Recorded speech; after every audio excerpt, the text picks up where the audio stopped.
नमस्कार दोस्तों, स्वागत है आपका देवांश एजुकेशन पर, जहां आपके लिए हम लाते हैं सबसे अलग और दिलचस्प जानकारी, वो भी आसान भाषा में। आज हम बात करेंगे एक ऐसे विषय पर जो हर किसी की जिंदगी से जुड़ा है। जी हाँ, हम बात कर रहे हैं भारत में नोट छापने की पूरी प्रक्रिया के बारे में। क्या आपने कभी सोचा है कि आपके हाथ में जो नोट है वो कहां से आया? वो महज कागज के टुकड़े से इतना मूल्यवान कैसे बन गया?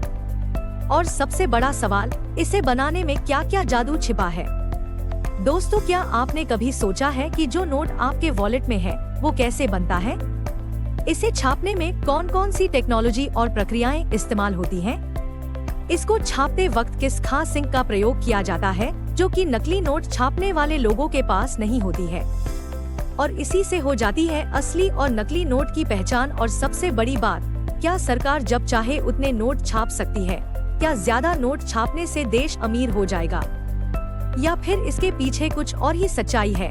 दोस्तों, जो नोट आपके पास वो महज सिर्फ एक कागज का टुकड़ा नहीं, बल्कि एक कमाल की रचना है, जिसे तैयार करने में कई प्रक्रियाओं से गुजरना पड़ता है। तो बने रहिए हमारे साथ वीडियो के अंत तक। यकीन मानिए, यह जानकारी आपके होश उड़ा देगी और आपको गर्व महसूस होगा कि हम भारत के नोटों को इतनी शिद्दत से कैसे बनाते हैं। तो चलिए शुरू करते हैं। दोस्तों, सबसे पहले ये समझते हैं कि नोट छापने की जरूरत क्यों पड़ी।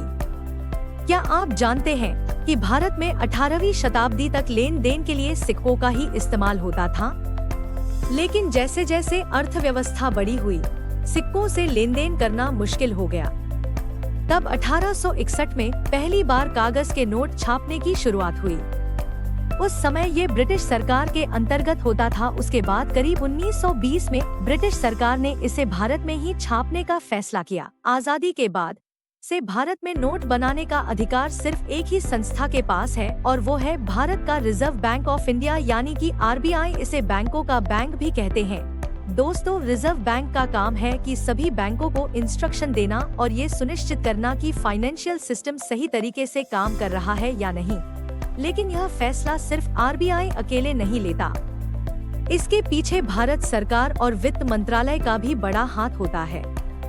सरकार और RBI मिलकर यह तय करते हैं कि कितने नोट छापे जाएंगे।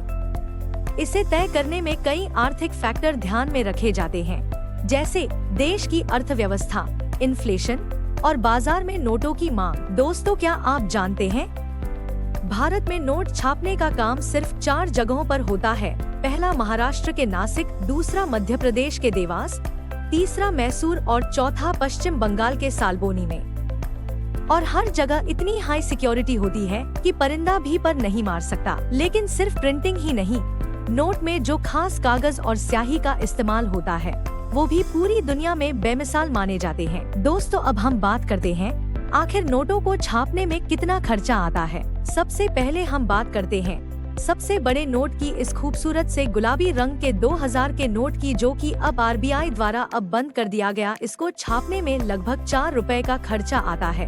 वहीं 500 के हरे भरे से नोट को छापने में तकरीबन 2 रुपए 65 पैसे का खर्च आता है। अब आप ये सोचो कि इतने कम पैसों में छपने वाले ये नोट आखिर इतनी वैल्यू के कैसे होते हैं? आप हमें अपनी राय कमेंट करके बता सकते हैं। और जहां 200 के नोट को छापने पर लगभग 2 रुपए 48 पैसे का खर्च आता है, वहीं 100 रुपए के नोट पर लगभग 1 रुपए 51 पैसे का खर्च आता है, और 50 रुपए के नोट के 1 रुपए 22 पैसे खर्च करने पड़ते हैं। वहीं 10 और 20 के नोट के लिए औसतन 1 रुपए का खर्चा आता है। आपको बता दें कि 1 रुपए के नोट को भारत सरकार के परमिशन से ही छापना होता है, लेकिन अभी कुछ सालों से इसकी छपाई बंद है। दोस्तों, आइए अब नोट छापने की प्रक्रिया को समझने का प्रयास करते हैं। भारत में यह प्रक्रिया इंटाग्लियो प्रिंटिंग टेक्नोलॉजी से की जाती है, जिसमें स्याही पर दबाव डालकर कागज पर छापा जाता है। दोस्तों, नोट बनाने के लिए सबसे पहले पेपर की जरूरत पड़ती है, जो एक नॉर्मल पेपर से बहुत अलग होता है। एक्चुअली पेपर आमतौर पर कॉटन और लिनन के मिक्सर से बनता है, जिसमें 75% कॉटन और 25% लिनन मिक्स होता है, जो नोट को मजबूत और टिकाऊ बनाने का काम करता है। नोटों वाले पेपर बनाने के लिए सबसे पहले कपास और लिनन को बड़े बड़े बंडल्स में कन्वर्ट करके फैक्ट्री में लाया जाता है। फिर इन्हें एक बड़ी मशीन में डालकर उसमें पानी मिला देते हैं। जिससे दोनों अच्छे से मिक्स होकर एक घोल के रूप में कन्वर्ट हो जाते हैं। यह इस बात को कंफर्म करता है कि नोट गले या सड़े नहीं, लेकिन लंबे समय तक टिकाऊ बने रहे। इस घोल में काफी ज्यादा मात्रा में पानी होता है, जिसे अलग करना बहुत जरूरी होता है। इस पानी को अलग करने के लिए खास तरह की तकनीक का इस्तेमाल किया जाता है, जिसके चलते नोटों के लिए पेपर एक सही टेक्सचर में तैयार हो सके। इस प्रक्रिया के बाद इस सूखे हुए टेक्सचर को एक अलग मशीन में डाला जाता है, जो उसे बहुत ही आसानी से पतले पतले पेपर में बदल देती है, जो करेंसी छापने के लिए बिल्कुल परफेक्ट होते हैं। ये सीट्स आगे कन्वेयर बेल्ट से होते हुए बंडल के रूप में कन्वर्ट होती रहती है और इस तरह से पैसा बनाने वाले पेपर को तैयार कर लिया जाता है। लेकिन दोस्तों, खास बात यह है कि इन सभी पेपर्स को होशंगाबाद और मैसूर के पेपर मिल में तैयार किया जाता है, जिसे भारत सरकार और रिजर्व बैंक ऑफ इंडिया द्वारा ऑपरेट किया जाता है। दोस्तों, अब बारी आती है नोटों की डिजाइनिंग की, जिसे बहुत ही बारीकी से किया जाता है, जिसमें हर नोट पर एक खास तरह का वाटरमार्क, ग्राफिक डिजाइनिंग और सिक्योरिटी फीचर्स को ऐड करके एक परफेक्ट इंडियन नोट तैयार किया जाता है। इसके साथ ही हर नोट पर महात्मा गांधी जी की इमेज के साथ साथ एक खास सीरियल कोड और एक चमकीली पट्टी लगाई जाती है, जिस पर RBI लिखा होता है, और इसी पट्टी की सहायता से ही हम नकली और असली नोट की पहचान करते हैं। इसके लिए सबसे पहले पेपर के बंडलों को एक मशीन में डाला जाता है, जो सही साइज के अकॉर्डिंग उस पर पट्टी चढ़ाने का काम करती है। आपने अक्सर हर नोट पर अलग अलग सीरियल नंबर देखा होगा। इसके बाद अगली प्रक्रिया उसी की होती है। इसके लिए हर नोट पर अलग अलग सीरियल नंबर प्रिंट किए जाते हैं। इस सीरियल नंबर को एक ही सीरीज में लिखा जाता है, जिससे नोट की पहचान अनोखी बनी रहती है। इसके साथ ही में क्वालिटी एक्सपर्ट कंप्यूटर की हेल्प से इन सभी नोटों की क्वालिटी को अच्छे से चेक किया जाता है और इसी दौरान कंफर्म किया जाता है कि हर नोट का रंग, डिजाइन और सीरियल नंबर एकदम सही है या नहीं। प्रिंटिंग प्रक्रिया में करेंसी के कलर का सही और एक्यूरेट होना बहुत इम्पोर्टेंट होता है।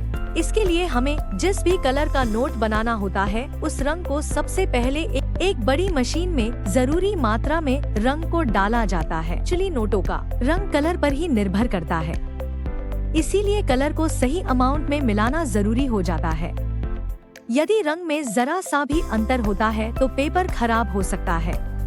कलरिंग के बाद जब मशीन में डाले गए नोट एक साथ कलर होकर बाहर आते हैं, तो ये पूरी तरह से दिखने में कंप्लीट लगता है। लेकिन दोस्तों, प्रक्रिया अभी खत्म नहीं होती, अभी नोटों को फिनिशिंग देना बाकी है। इस प्रोसेस में नोट पर लिखी गई संख्या को चमकदार बनाया जाता है। इसके लिए हर सीरियल नंबर पर एक खास चमकीले स्पार्कल जैसे पेस्ट का इस्तेमाल किया जाता है, जिसे मशीन के जरिए हाईलाइट किया जाता है। जैसे कि आपने 500 और 2000 के नोटों पर हरे रंग में चमकते हुए नंबर को देखा होगा। ये न केवल अट्रैक्टिव दिखती है, बल्कि सिक्योरिटी पर्पस से भी जरूरी हो जाती है। इसके बाद फैक्ट्री में लगे वर्कर्स हर नोट की क्वालिटी को चेक करते हैं, जिसमें नोटों के colours, by marks, graphic designing और प्रिंट हुए शब्द को प्रॉपर चेक किया जाता है। वहीं अगर किसी नोट में कोई खराबी होती है तो उन्हें तुरंत निकाल दिया जाता है और उसे दोबारा सही प्रक्रिया के लिए भेज दिया जाता है। इसके अलावा जो नोट सही होते हैं, उनके ऊपर वाटर मार्क और सिक्योरिटी लेवल लगा दिया जाता है। आपको जानकर हैरानी होगी कि हमारे भारत में हर साल लगभग 22,000 मीट्रिक टन पेपर केवल नोटों को छापने में इस्तेमाल किए जाते हैं।